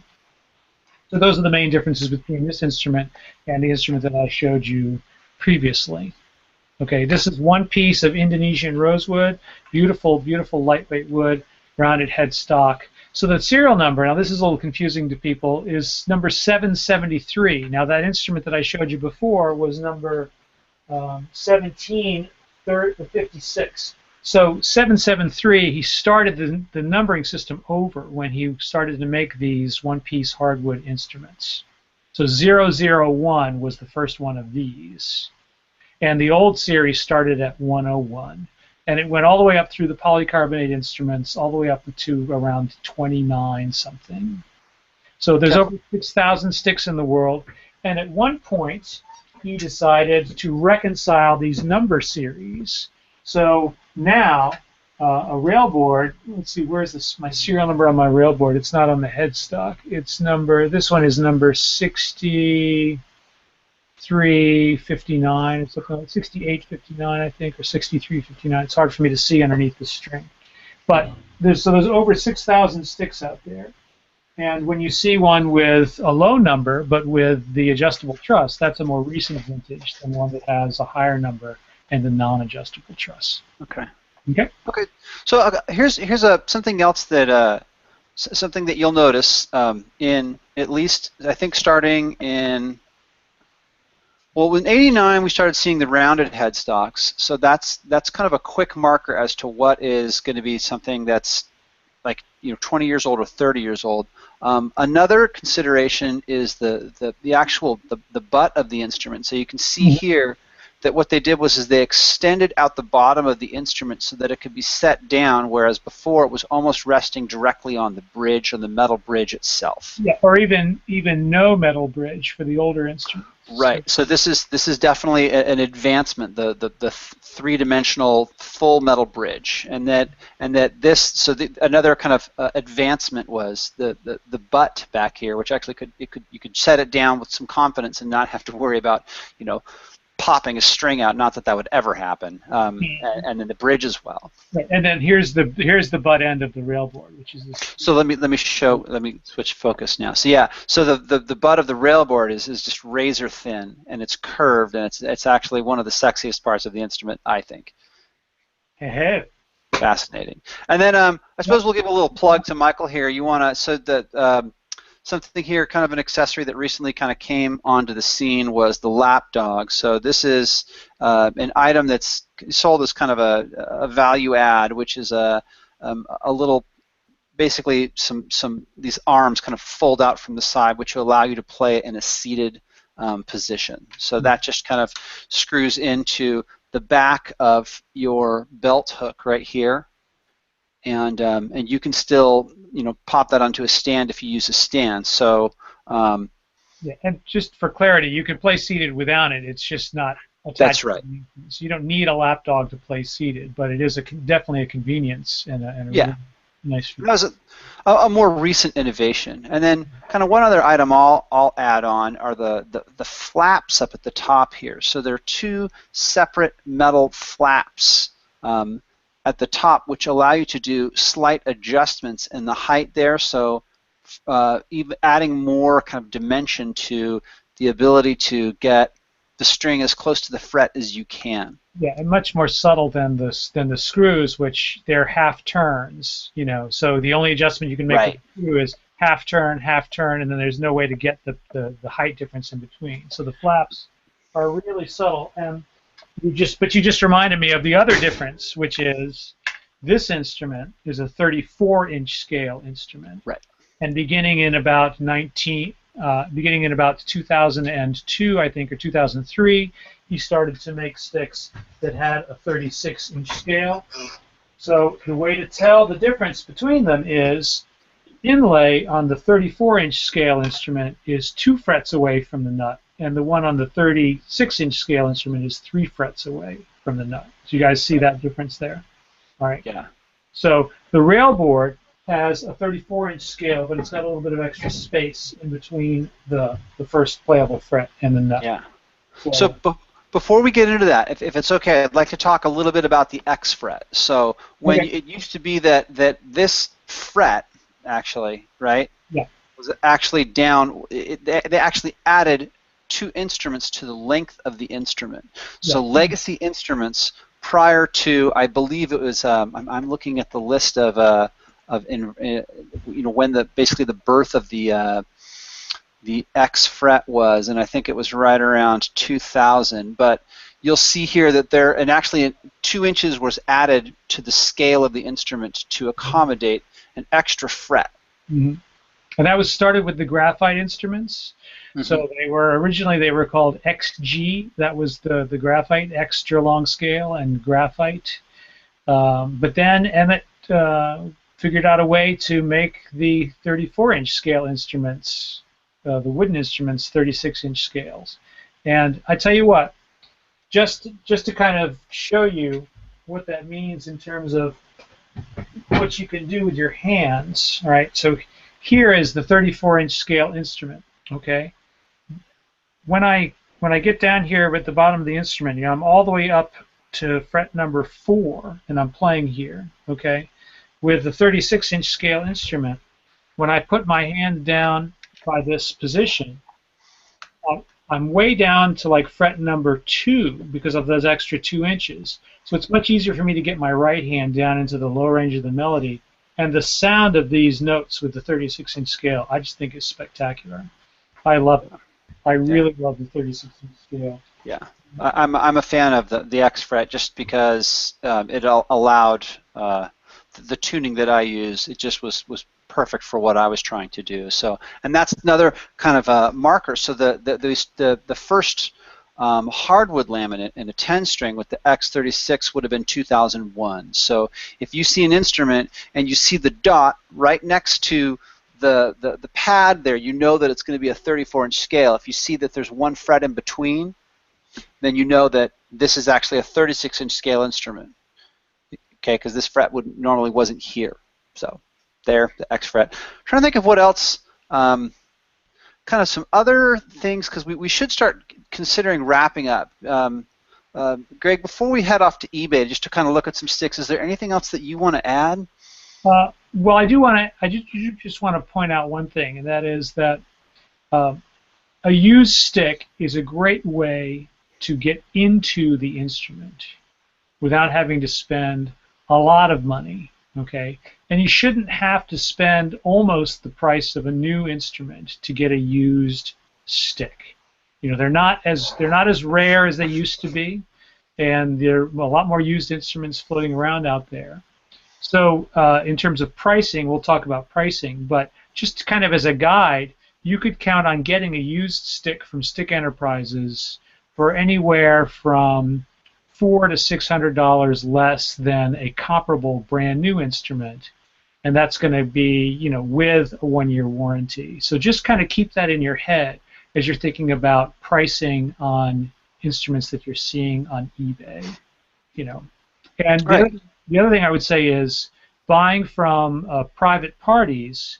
The community at Stickist.com is a great resource because most of the people who are involved there have been there for a long time, and they have a vested interest in staying there. Most of them are just buying a new stick, and so they're selling their old stick. And I found it to be a really reputable bunch of folks, you know, when you're thinking about buying a used stick. So rather than buying it from a complete stranger, you can get involved in a community.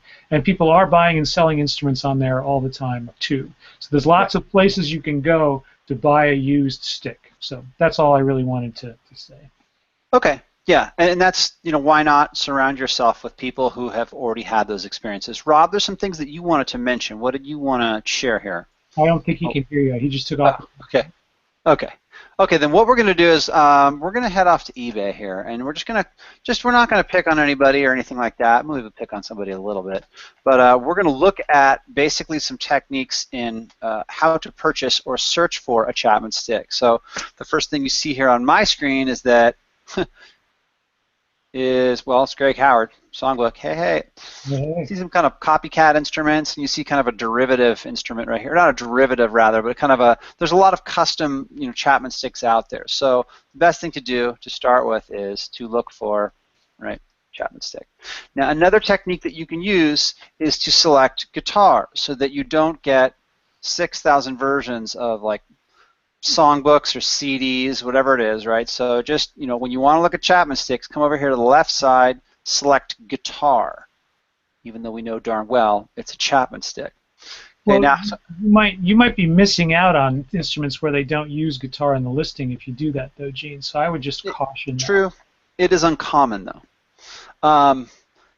So fair enough. So let's look at the kind of the immediate offering here is that we've got a couple kind of, you know, it'll show you in related items here, right? So, but we see kind of these copycat instruments here, these crappies and the skeletones. But let's look at this instrument right here, right? This one looks like what?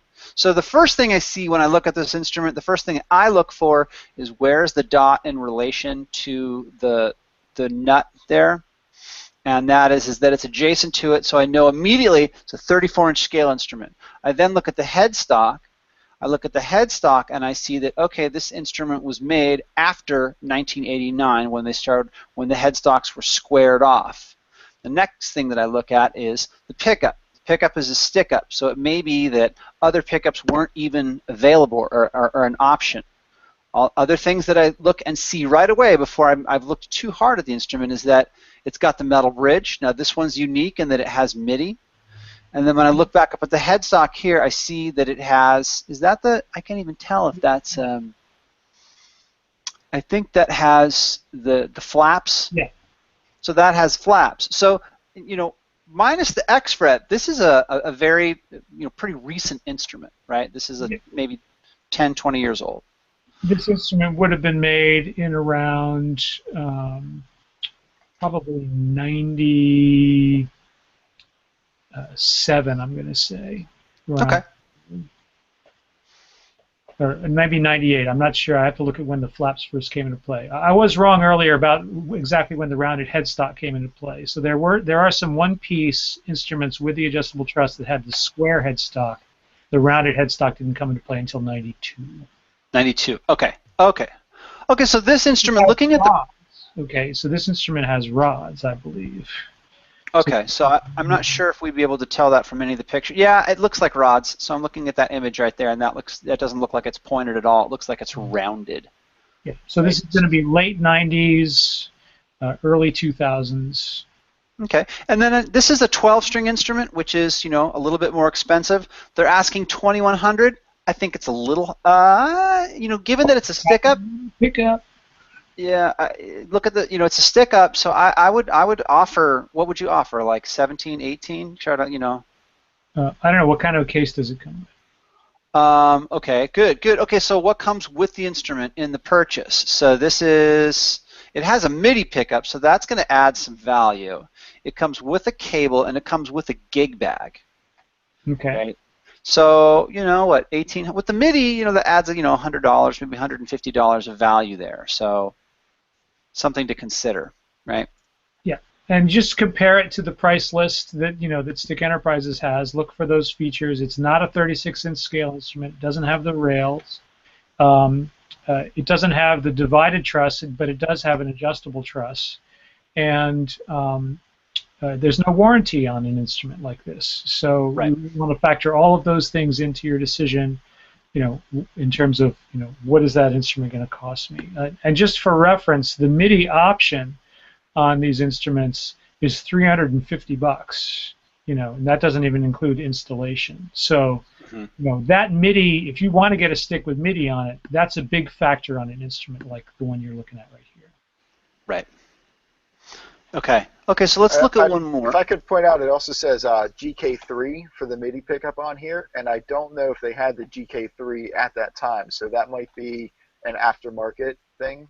Yeah, it could be a retrofit. So you'd want to make sure that the GK3 that was on there was actually one that Emmett made them, because if it's not, then it's not going to have the custom profile of the GK3 that Emmett sells, which is flat. The normal GK3 has a curved profile on it to fit the guitar curved profile.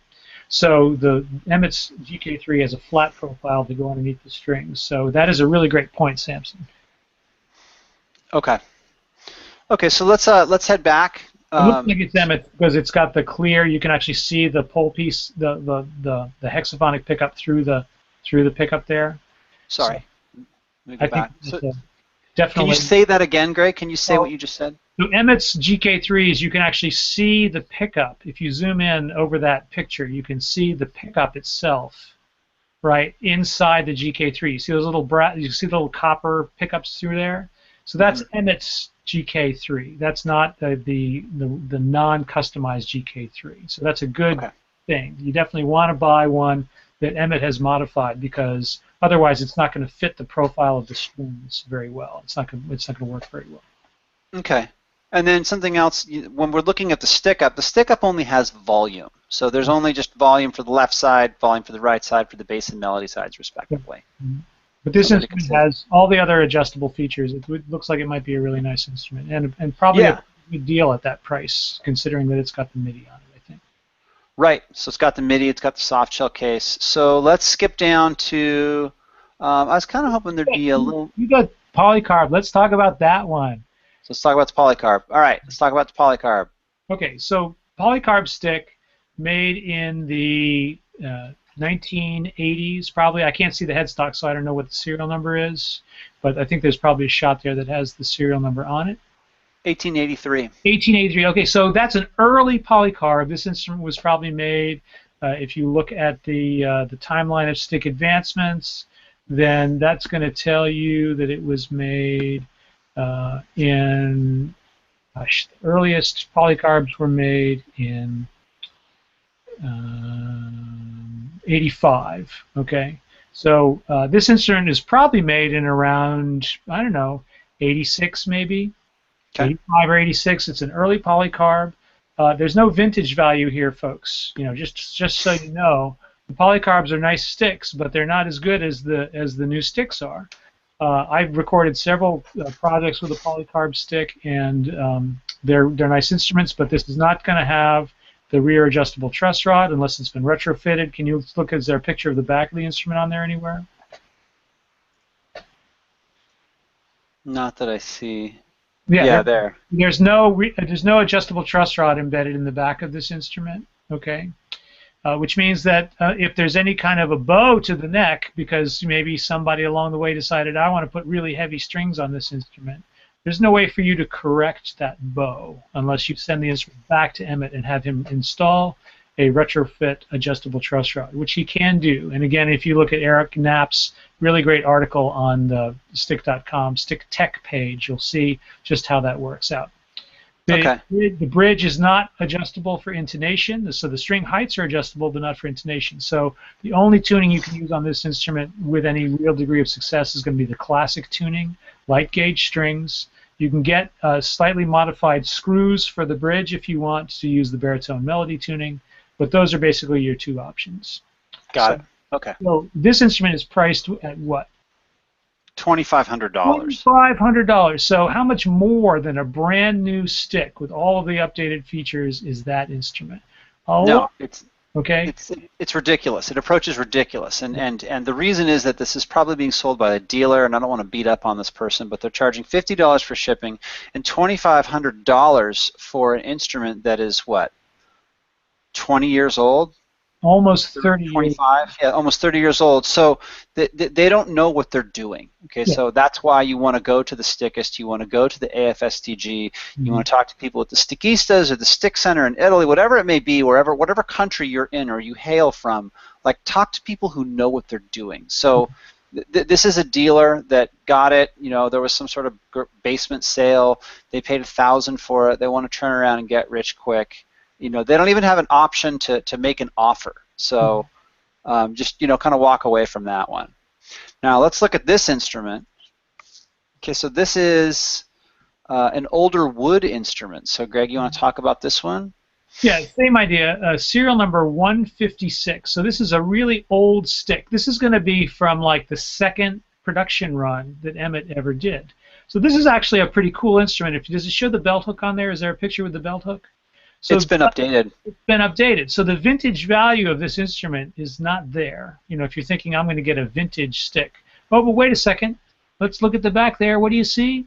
You see that it has an adjustable truss rod. So, an adjustable nut and everything. So this is not a vintage stick, right? This is a one-piece hardwood stick. Looks like it's mahogany, okay? Or, yeah, probably mahogany. It might be, gosh, I don't know what other woods it might be. It looks like he's got made. These are these? Those are Gotos. Those are made in Japan. Gotos. Okay. All right. Original tuners. Original stick up. It's got a non-adjustable belt hook. It looks like. So this instrument is all original equipment, most likely. It's got fret rods. Okay, so you look in there and you can see it's got fret rods.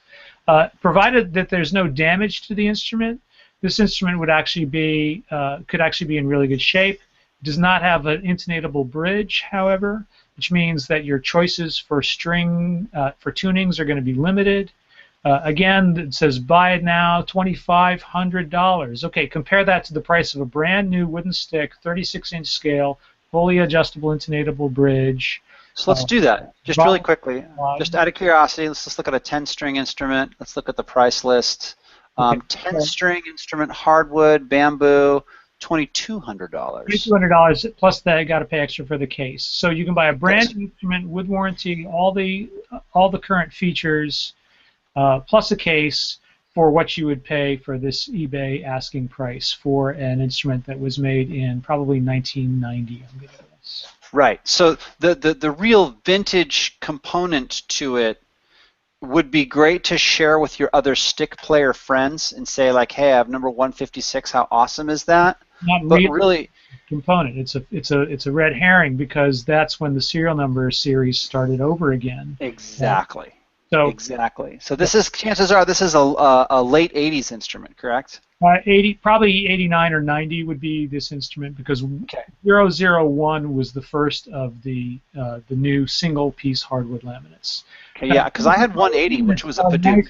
Nice. You know, this rosewood instrument I have here is a single-piece hardwood laminate. It's a beautiful instrument, but is it worth the same price as a brand new, fully featured stick? I'll leave that up to you. Yeah. Okay. Good. All right. Let's look at. I wanted to interject something here real quick. I helped someone sell one that was a number 277, and we contacted Stick Enterprises, and it was made in 1977. Like, you know, all that stuff had everything original. The guy just kind of kept it in his closet for 20 years and never learned to play it. Asked me to fix it up and sell it, and he sold that for I think $1,300. Yeah, which is reasonable for something. So when you see stuff like this, pass on it. You're talking about the old ironwood instruments with their original components on them, and if it's in good playing condition, I would say there is some vintage value to that. You know, if you're a stick fan and you really want to have one of the original sticks, then that's worth something there. And those instruments, I've seen several of them at seminars that people had, and that Emmett has, you know, just kind of worked on a little bit to make sure that they were in perfect shape, and they play like a dream. And they sound a little different, you know, because the construction is different and things like that. So there is a valuable, real vintage factor with an instrument like that, not with this instrument here. And they don't claim it either. You know, they're not saying, ooh, vintage stick, right? You know, that's not part of the advertisement for this particular instrument. So. Well, the one that we were just looking at? Yeah. Actually, they were. So they're saying vintage, Emmett Chapman Stick, serial number 156. So it is pretty misleading. Yeah. maybe see. Right. Okay. So let's look at this one. This is you may see this from time to time. Is that this is one of the base? What was it? This blue stick. This would have been. And it's got a squared headstock. No X fret. That's a polycarbonate stick. That's the grid. Okay. So he made some blue ones back in the day. So that's made out of polycarbonate. So it's the same material as that black stick we were looking at before. Got it. Okay. Okay. And this instrument, it has the grid, what they call the grid. So it's got a MIDI pickup on it. That's what the grid means. Yeah. Okay. 10-string MIDI. Right. A 10-string MIDI. Is it all MIDI on all 10 strings? Well, that's what it says. I mean, it says that's what I thought that the grid was full MIDI. Is that? Zoom in on that picture. Okay. Yeah.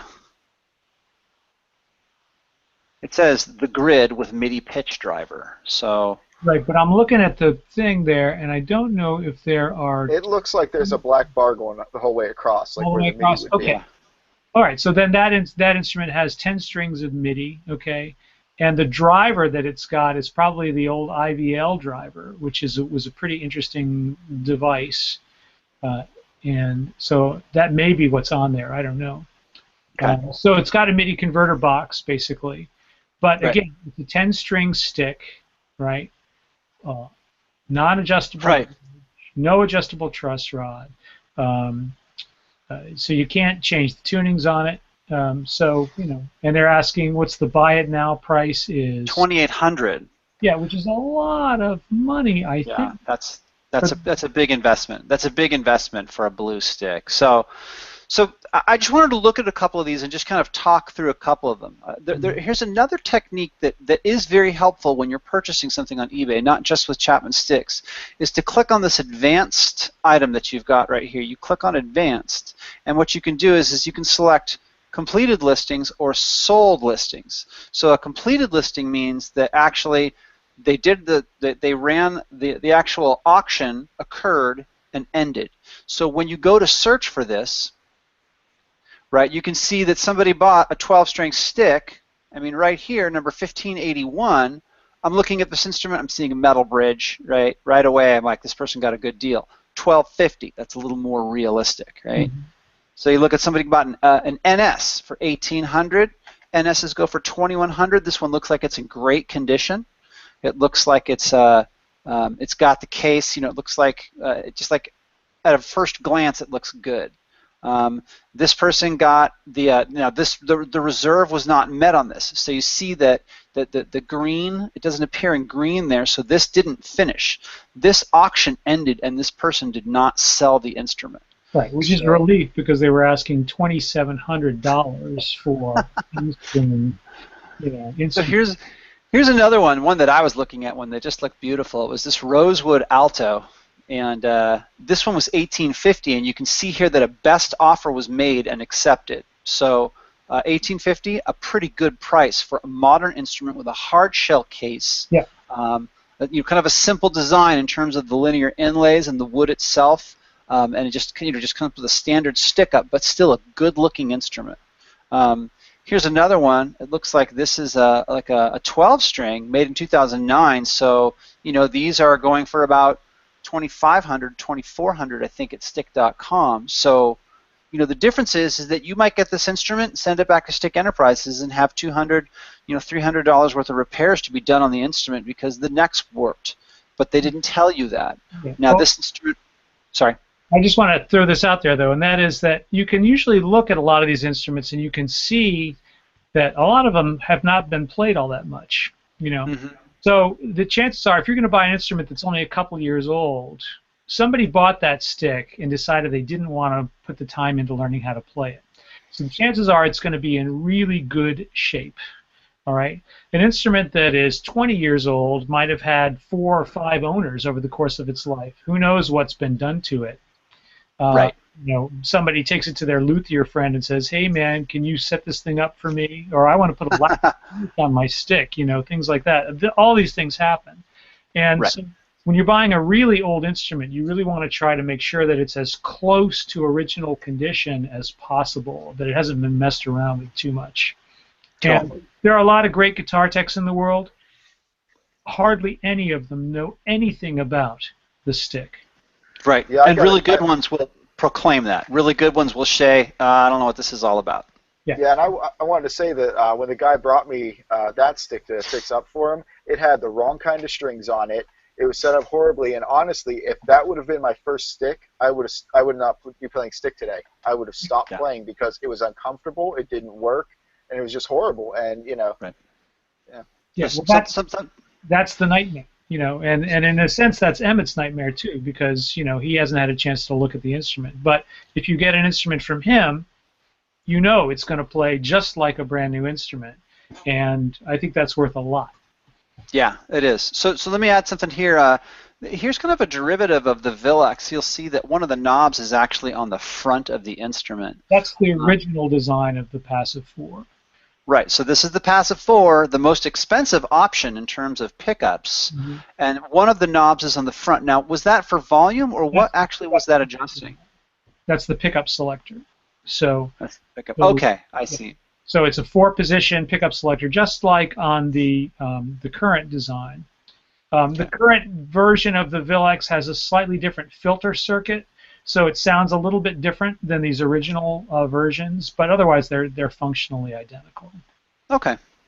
Okay, so I'm going to, I suppose, just look at one more kind of technique for buying this, for buying a Chapman Stick using eBay, and that is again using the advanced feature, but not using completed listings, but rather using sold listings. So go out there and let's see what people are actually paying for. Now, I've got it selected into category. I'm prepared to make that kind of generalization. So when we search on this, you can see actually what have people paid for, right? So people have paid $12.50 for a 10-string, number 1581. That's a good deal.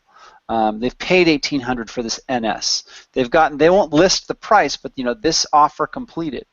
I don't want to say this person didn't get it. This is a good stick. This is a good-looking stick.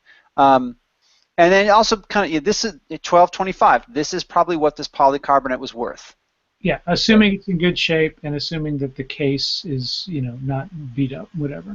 Right. Now here is something that does truly look like a vintage Chapman stick. So let's talk about this one for a second. Oh yeah, that's a beauty. Look at that wooden pickup module. That's original, all original stuff. And does it say the serial number on there anywhere? I don't know that it does. 134. So this would have been in the first, 50 made. It was made in probably 74 or 1975 probably. Mm-hmm. So that, if you're looking for a vintage instrument, that's what you're looking for. Right. The wooden pickup housing is the dead giveaway. You're not going to see that on anything past, like 1976, I don't think. And the nut, I can't get close enough to it, but there's this whole other kind of thing going on with the nut. It's a wooden plate that goes across, so and the strings slide through there, and it has a zero. Right. Now this has an old case. You can see it has the original old kind of monkey shit brown case. And it's also you can't really see it. You can't really see it too well, but it's got a wooden belt hook in the back here. Wooden belt hook. Yeah. Okay, so listen, we're before we check truss out. Rod was put in it also. Had a retrofit truss rod. Yeah, look at the last picture. Or one of the last pictures. There's multiple pictures. Okay, I was only looking at one picture. Was a retrofit truss rod? No. Well, it must have been. You sure? Somebody actually wanted to play. Yeah. Go to the last picture. Yeah. There it is, man. Look at that. So. Oh yeah, right there. There you go. Right there. So Emmett has made this instrument. So that means that Emmett's looked at this instrument and that it has been worked on by him, and that the fretwork, if any fretwork needed to be done, that was done. The truss rod was added, but everything else in terms of the sonic function of the instrument is going to be original equipment. That's right. Okay. So I want to make sure I throw one thing out there before we finish, Gene. So just sure. Okay. So if you go to stick.com. Instruments and tunings. Okay. Let me change the focus here. Okay. And then down at the bottom on the right, used retrofits and repairs. Okay. Used sticks. Okay. So there are no current used sticks listed. Okay. But that doesn't mean anything. because Emmett has a whole bunch of instruments there that we just haven't listed. Okay, so if you're interested in a used stick, call them up, and they will gladly tell you what they have. It changes, and so it's too hard to keep the listings current. We might go back to listing them again, but there's so many different models and stuff that if you want to get a used stick, just give them a call or write to them. Use the contacts link on the page, and write to Emmett or write to Cambria and ask them, hey, I want to get a used stick. What do you got? Right, and so I'll kind of add to that. When I first bought my stick, I got it through the recycler back in like the late '80s, and I got it for $500. And I remember one of the first things I did was call them up, and it was great because they told me everything that I needed to know. They said, well, does it have a cable? Can you look at the instrument? And I actually got to talk to Emmett for a few minutes. And they actually put me in touch with Don Schiff, so they put me in touch with an instructor to give me the lessons, and it was just like the best call that you can make. And you need to be patient because it's a small business, and they have actually a lot of demand. So you can just put it in an email. Better yet, just call them up and just kind of check in with them. You can also do this if you're looking at an instrument and you can see the number on it, and they'll be able to give you a little history on the instrument. So the best call that you could make, the first call before you make a purchase, is to Stick Enterprises. Or if you have a friend, or you can reach out to anybody on the Stickist and just kind of talk it out. Yeah, and when you get a used stick, if it's got grungy, nasty old strings on it, order a new set of strings. Change the strings. If it's dirty, get some Watco and clean it up. If it's got any kind of electronic issues, a lot of times the pickup can be fixed by a local electronics guy, if it's like a simple thing as a solder thing or something like that. But do contact them, because they can tell you things like what was the original tuning on the instrument, how many people have owned the instrument, all these things. They keep all this information in hand. So it's a really great way to find out more about the instrument that you just bought. Cool. And go to the Stick Tech section of stick.com and check out the truss adjustment video if it has an adjustable truss. Check out the article on how to set up the stick if you think there are some problems with the way that the instrument is set up. All that information is on there. And use stickist.com as a resource too, because there's a lot of very helpful people on there, and they have years and years of experience on how to play the instrument. Hey, there's that sweatshirt again. Jeez, I still wear it. Yeah, so the kind of the running joke is to get people on the Stickist to stop talking about the stick, which is never. So before we check out, I know Rob, you mentioned that there's some things that you wanted to mention, and I want to make sure that we had a chance to check in with you and see if there's anything that you wanted to share here. Well, I appreciate that very much. Okay, so I have 4 points. I'll start with the quick ones. About the R block, I wrote into Emmett and asked, and this is the word from Emmett, you can use Phantom Power active mode with a single XLR if you're in mono mode. So those of you who need to run into a single XLR for some reason, you can still be active, just make sure you're switched into mono. I didn't see that anywhere written on the website, and it's very good to know. The second thing, about the MIDI pickup, we featured Claire, I can't remember her last name, but that's... Steger. Claire Steiger, yes. See, yeah. I don't need to know her last name. We're such friends. But that's true. Claire Steiger, I believe it's episode 37 or 38 in December. There's a lot about MIDI there, and she goes deep. But you also get a good overview before she goes deep, like on her way down. So there's a lot about MIDI there. Then for the third and fourth thing, I need to screen share. Is that cool? That's fine. Go right ahead and run. All right. So I'll do full screen. All right. So how are we doing? Can we see? Yes. Okay. So in choosing your tuning, I chose raised match reciprocal for my rail board. This is what a tuning page on stick.com looks like. And if Rob, can you expand your page there?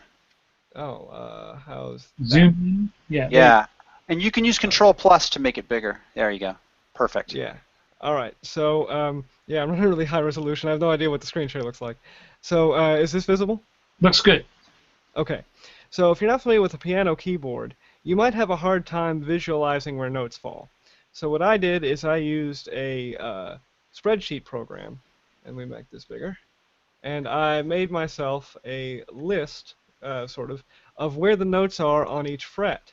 And so I start with the bass side on the left going higher, and the melody side on the right going higher.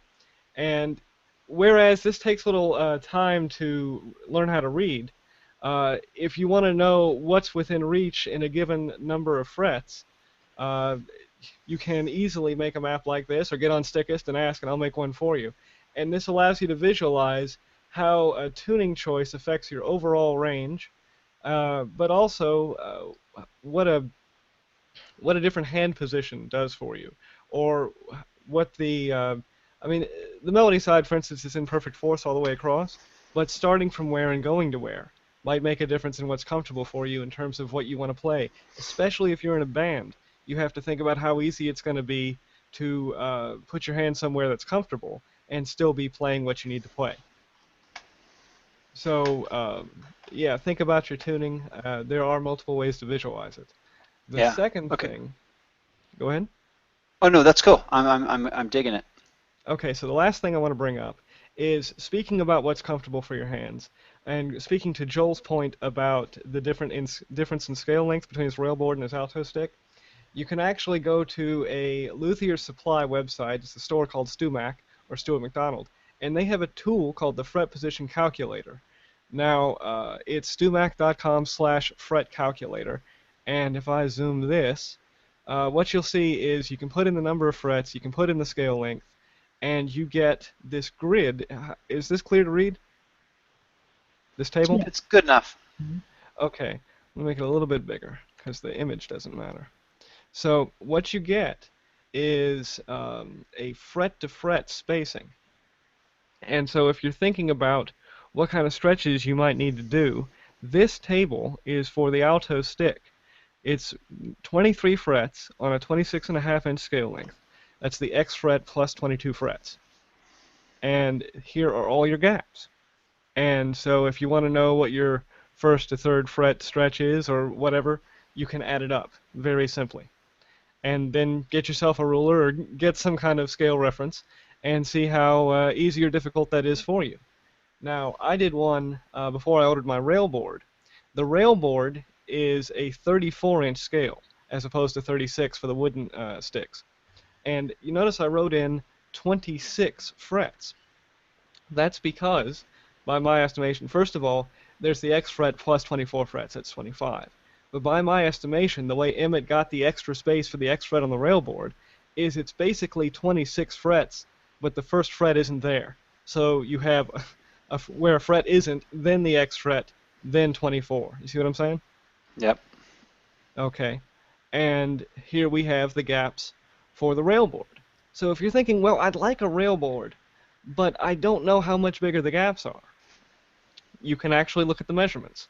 And then you can combine this information with the tuning information and get an idea of how comfortable a given tuning it will be to play on a given model of stick.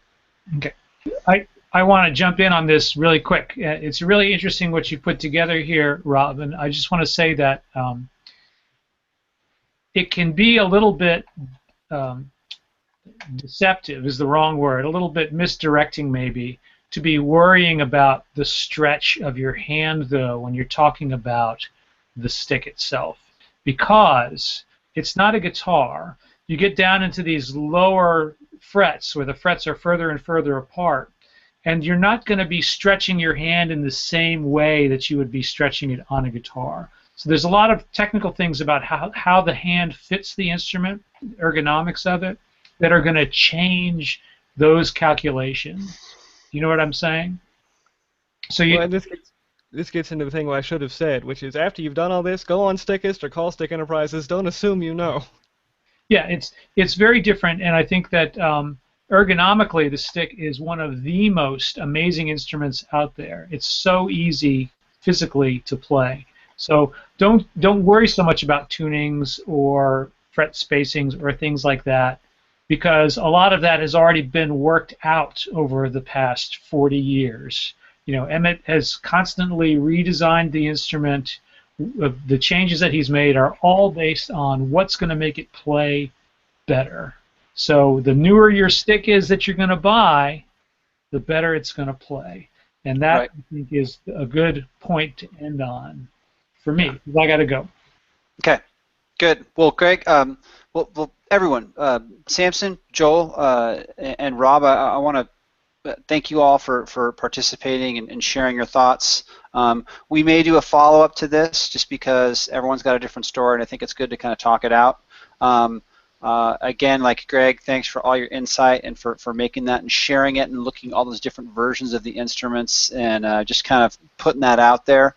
Thanks to Andy. He had to check out and go to class.